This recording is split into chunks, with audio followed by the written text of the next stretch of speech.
Известный шеф-повар Поль Бокюс однажды сказал: «Жизнь — это маленькая кухня, на которой мы готовим блюда под названием «счастье».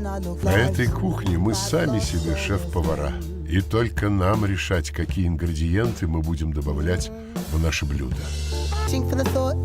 Важно помнить, что универсального рецепта нет. Поэтому творите, пробуйте что-то новое.